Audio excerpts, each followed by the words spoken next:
We have been working through this text, and you can't work through this text and not recognize the natural assimilation it has with the issues of liberation. And it might be helpful to just realize that this is a part of the Ten Commandments in which there is now a kind of expansion of those Ten Commandments and how they should work in the social context. The first four told us how we are supposed to relate to God. The last six of the commandments have to do with honoring our parents, murder, adultery, stealing, lying or bearing false witness. It has to deal with lusting or coveting what other people have. And so the first four tell us how to deal with God. The remaining six of the 10 tell us how we are to engage one another. And what God is trying to do in the nation of Israel is give them a way in which they are to understand not their theological responsibility, but their social responsibility. Their social responsibility. And I must admit to you, I get weary sometimes of people who ask me, how in the world can a pastor get involved in politics? Well, my response is, how can a pastor not get involved in politics? Policy affects the way people live. If you care about people, you have to care about policy. And may I remind you that historically that has always been the case. Christian leaders, Christian people, are responsible for the abolition of slavery. Christian people are responsible for the establishment of child labor laws. Christians are responsible for women's suffrage. Were it not for Christians' active engagement in those arenas, we would still not have found rights in those arenas. And I dare not speak of the civil rights movement. And what will you do with Martin Delany, Henry Highland Garnet, Andrew Young, Martin Luther King? There has always been an involvement of pastors and Christians involved in the social responsibility that God has given us. And if you have a gospel that has no impact on the social, then you don't really have a gospel. Because the gospel, by definition, has to change what is valued and how we relate.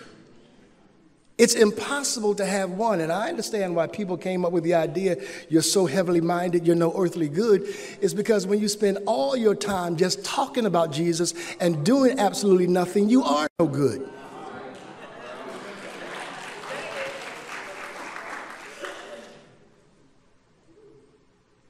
This idea among Christians of I will do nothing but occupy space inside a church is not consistent with Jesus.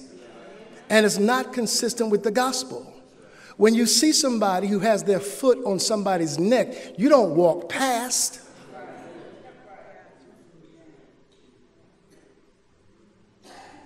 And so this becomes an expansion of their social responsibility because of their theological connection. When you read the Ten Commandments coming out of Exodus chapter 20, close that book and run quickly to read Matthew chapter 5. Because when Jesus is giving the Beatitudes in chapter 5, it's because he's pulling them from Exodus chapter 20. In the same way that Moses goes up into the mount and gives Israel the law, Jesus sits on a hill and gives the Beatitudes, which is an expansion of every law that Moses had taught or talked about in the Exodus account. And what you have here is a movement in which God is saying, no, I want you to be involved, and I want you to understand the way I establish societal limits. Now, the truth is, I think C.S. Lewis is right in that he says what we really want is we don't want a father in heaven. In his book on the problem of pain, C.S. Lewis writes, we don't really want a father in heaven, we want a grandfather in heaven. Because grandparents let kids do whatever they want to do. A father in heaven makes demands on you. And we don't really want a father, we want a grandfather. Someone who will let us get away with things we want to get away with. But what God says is, no, as your father, what I want to do is establish ways in which you now have to engage people realistically and socially. And I know there are a lot of people who don't buy that, because what most people buy into, big term. Stay with me for a minute. Moralistic therapeutic deism.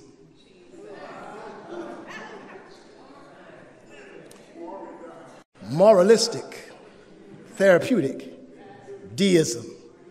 You just want a God that makes you feel better. And you pull him out when you need him, and you put him away when you don't. And you don't want him to strain you to think about people who are less than and to work towards their liberation. You just want to be comfortable. And so, like a warm, anesthetizing drink, you just want to be soothed. And God said, no, we're not buying that. I need you to be engaged in a level of social responsibility. And here's the way I'm laying it out. Notice the way he does it in the text. The first thing he does in the text is he starts by saying, these are the regulations you must present to Israel. If you buy a Hebrew slave, he may serve for no more than 6 years. Set him free in the 7th year, and he will owe you nothing for his freedom. And when I'm talking to people who are questioning involvement and why we are engaged in these structures, it's easy for you to read this book and then all of a sudden reject it because you think you're looking at some Near Eastern form of oppression, that somehow the Old Testament is normalizing families and slaveries. No, you don't understand that world. In that world, it was possible for someone to become a slave as a result of war, as a result of indebtedness. And so it wasn't what you saw take place in the United States in the South. Better word than slave here would be servant, because these people were more like workers, employees working for employers. And it didn't have the racist connotation that you have in the transatlantic slave trade. This is a teaching that for no matter what you think, in the ancient world, when God gave these laws to Israel, this would have been an advancement for human rights. This would have been God saying, I know the way it's been done before. What I want you to understand now is that I'm establishing limits and setting regulations because I know something about the heart of man. You see, people often talk to me, particularly opponents, who say, you're for regulations. You better believe I'm for regulations. Because greedy people without regulations will run all over poor people. Don't you believe that insurance companies would put seatbelts in cars if they could get away with it? Regulations are not for people who want to do right. Regulations are for people who want to do wrong.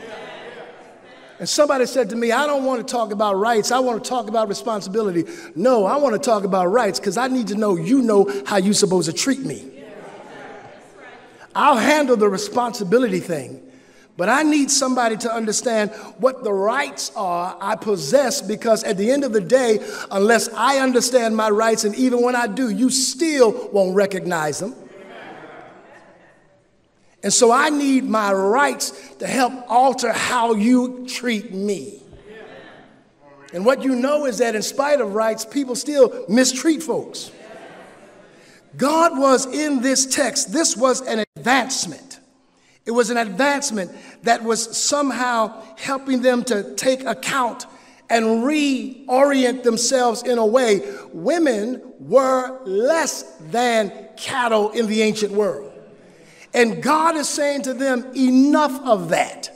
I want to regulate how you treat them, because I want you to be clear that when you mess with them, you're messing with somebody who's been made in my image. The first idea of women's rights is located here in the text. And it's not just women's rights, it's animal control, it's violence, it's all of those things in your Bible, the one you don't read. And you keep allowing people to superimpose ideas that are consistent with the scriptures, and you're not even aware that they're there. He is essentially regulating this. In the ancient world, if I were in debt, I could sell myself into slavery. in order to get myself out of debt. But what God says was, even when people fall on hard times, there are limits to how much you can get from them. 6 years. Because in the 7th year of Jubilee, in the 7th year of the sabbatical, everybody is released from their debt and they go back to being normal. Because just like today in the ancient world, when you fell on hard times, there were people who would take advantage of you forever. You know and I know that if you do a crime and you do your time, you ought to be set free, and that should be the end of it. But you're afraid to put on your job application that you're a former felon because you know if you put it there, they'll put your application in the trash. And you end up spending your entire life for something you did wrong 20 years ago. And even though I've said or told that my debt to society has been paid, what you know and what I know is that that debt is never canceled. That's why I need Jesus. Because at least he cancels some debts.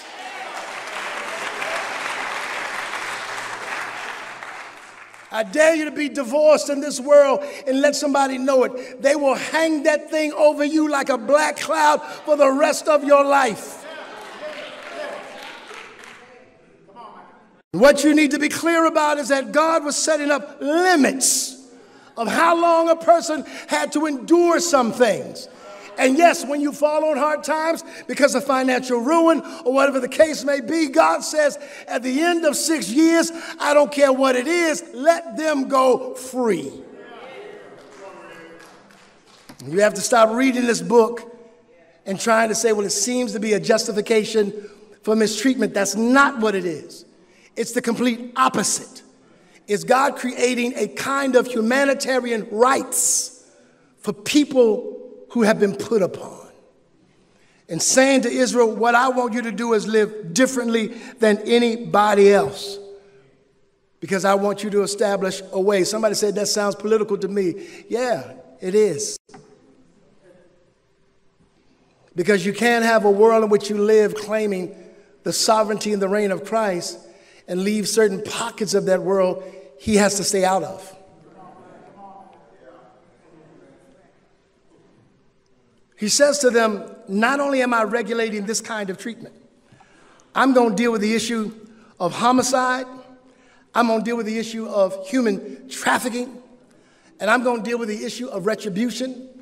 And so throughout this text, you see God making that kind of movement from verses 1. As you move into verse 7, you hear God reestablishing new rules of responsibility for them socially and how they interact with women, how they interact with animals. And you say, well, why would God do that? Because the God that you and I serve understood that humanity would struggle in these arenas, and he didn't want the people who were called by his name to struggle with them and not provide solutions. And so when you're reading these laws, you're looking at civil laws. You're looking at criminal laws. You're looking at ceremonial laws. And he is saying essentially that I want you to model something because I want you to be able to present to the world an alternative society in which they can see who I am and why living for me creates grace, justice, mercy. There are people who've said to me, well, I don't understand why we can't just do church and stay out of certain arenas. Well, because the Bible won't allow it. The Bible requires that you get involved civically. The Bible requires that you get involved criminally. And the Bible requires that we continue a ceremonial kind of appreciation for who God is and worship him according to what he has done. And so you have here now these applications of the law in which there is a concern from God about everything. You like to think God is only here when you come to church. I got news for you. This is symbolic. He's not in the stained glass. He's not in the dome. He's not in the pulpit. In fact, you bring God here when you come. Lord have mercy. There is a sacred quality to the space. I understand that. But some of you are so committed to church that you've forgotten what it means to be committed to Christ. And those two things are not necessarily synonymous. He is moving into the place where they have to recognize a concern for every single thing. And God says, no, I'm concerned about equal justice. You read this passage inside 21, and you hear him say, a life for a life, an eye for an eye, a tooth for a tooth, a hand for a hand, a foot for a foot, a burn for a burn, a wound for a wound, and a bruise for a bruise. And we say, now I got it, I'm going to get you back. No, that's not what he was going for. He was going for a kind of judicial equivalency in which he recognized sometimes people went overboard and beyond the limits and beyond the boundaries. He was not saying that you ought to exercise an eye for an eye, a tooth for a tooth. King is right. Any culture that lives like that becomes blind and toothless. He was saying that there can be no space for personal retaliation, that there has to be a way in which the law limits how we respond to one another, and we cannot go overboard. That's why there's a problem when the penalty for crack cocaine is higher than the penalty for the powder. That's why there's a problem when you put men and women of color away forever for having marijuana at X amount of grams and realize that corporate thieves walk away with billions and never spend a day in jail, and you act as if that's all right. That's not fair, that's not just, and there is no equivalency. And typically poor people pay the brunt for those kinds of things. Obviously, I'm concerned for where we are as a culture, but here's what you need to know. The war on drugs was the war on drugs when it affected black folks. And then when it started to affect people who were non-black, it became an opioid crisis. And what we have summarily done is incarcerate people when what they needed most was treatment, not jail. And you have been quiet, and you need to speak and engage the social context and say, that is not right.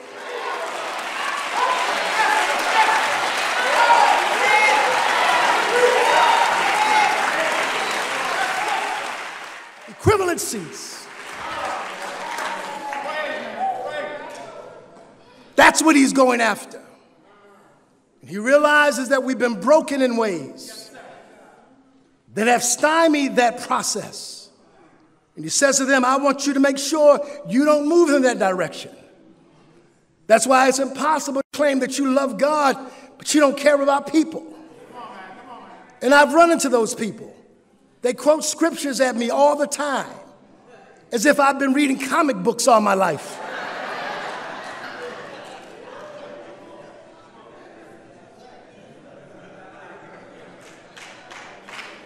I'm not suggesting that I know it all, but give me some credit. I did earn the degree. I read some books. And the most dangerous person on the planet is somebody who only reads one book.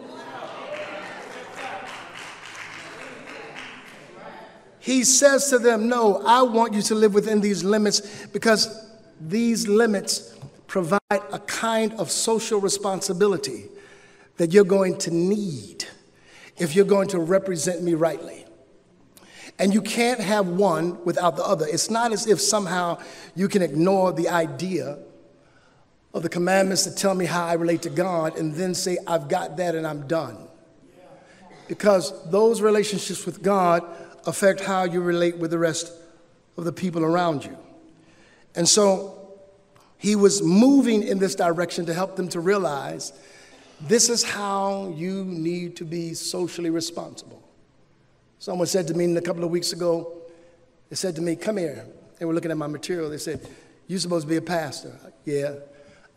So give us your position on abortion because we can't understand how some people support you. I'm thinking to myself, stop it. And what I said to them both was, look, nobody I know is pro-abortion. But I don't want to have a conversation with you about the unborn if you're unwilling to have a conversation with me about the murder of unarmed black people.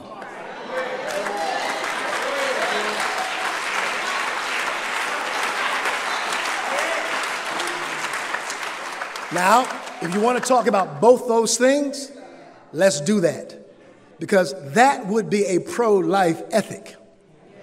But right now, you're not concerned about pro-life, you're pro-birth. And you just want the babies to be born that you will not support after they're born. You'll say to a young mother making difficult choices, have the baby, and then you'll cut every single program alive that could help that mother care for that baby. And I refuse to be that imbalanced, because the scriptures call me to another area of responsibility that is social. And the responsibility that we have as a people reminds us of the limits that God has required and asked us to live within. You say, well, Williams, why exactly is that? Well, because what God understood was that the law all by itself could never save. It had to govern, it had to shape, it had to frame how they engaged. But the entire biblical narrative is about the ways in which Israel couldn't do it. There's always this moving forward, then 10 steps backwards. And God was saying to this nation and to us that there is no area of social concern that I am not involved in. Everything I'm about requires that I engage the cosmos, the world around you, and everything that takes place in it, I am concerned for. And you need to finally and fully just buy into that. Yes, sir. You live in these clusters, these ivory towers where all of the theorizing takes place, and I'm not opposed to that. But at some point, your orthodoxy has to make its way into orthopraxis. Somebody said, what's he mean? I'm saying you can have a whole lot of theory, but you got to have an application. And you've been talking about the lordship of Christ for decades. Well, how does that work in the world you live in? How do you lock Christ out of these arenas that Christians say we shouldn't get in? And what happens if we stay out of them? You've been talking for years about voting for the lesser of two evils. Well, guess what? At some point, you're only going to be left with the evil of the evil if you don't get involved.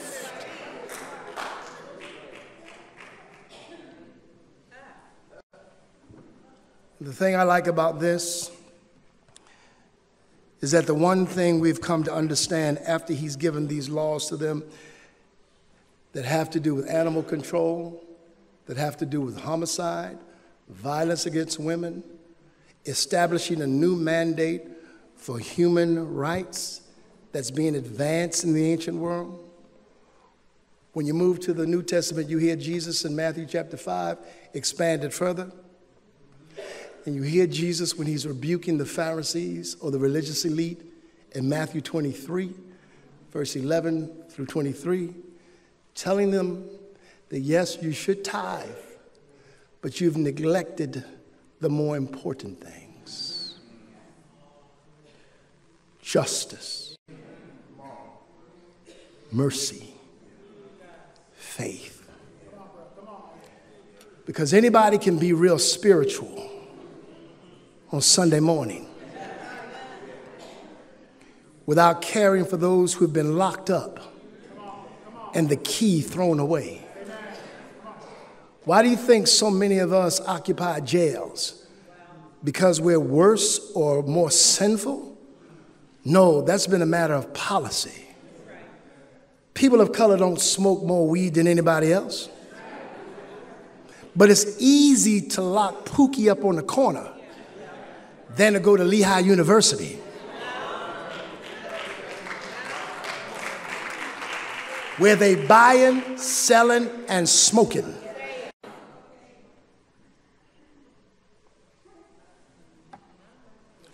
And until you get in it, you should be quiet.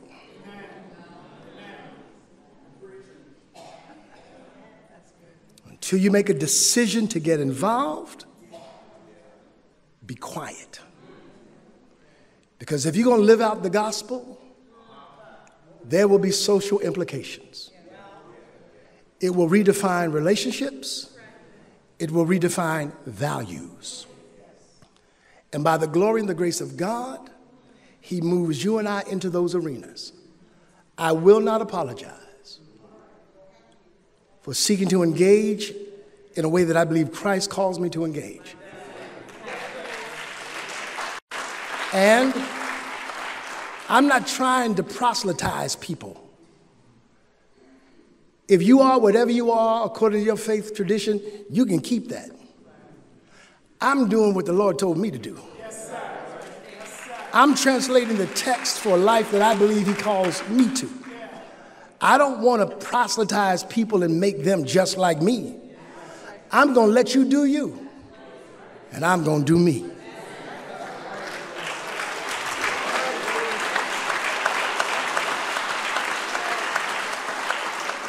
And this me is the beneficiary not of law, but of love.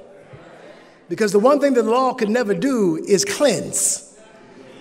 You see, the law can't cleanse anybody. The only thing the law can do is make you aware of how messed up you really are. But I'm glad that the lawgiver made another move and decided to send his son because he loved me. And what the law couldn't do, the love of Christ has already done. It has changed the way I think. It has changed the way I love. It has changed the way I live. And if you've experienced that same Christ, you ought to tell somebody that it wasn't my education that pulled me up. It wasn't my employment that lifted me out. It was nobody but the blood of Jesus, the grace and the mercy of the Father, and the Son that picked me up, turned me around, and it's changed the way I see the world. And then tell somebody, if it had not been for the Lord. Is there anybody here who can say, if it had not been for the Christ on my side, I'd still be doing time. I'd still be sleeping in my car. But one day he reached down and picked me up, and love has lifted me. I was sinking deep in sin, far from the peaceful shore, very deeply stained within, sinking to rise no more. But the master of the sea heard my despairing cry, and from the waters he lifted me, and now safe am I. Love can turn sinners into saints. Love can transform whoremongers into pure, pristine persons. Love can take thieves and make them give. Love can take haters and turn them into lovers.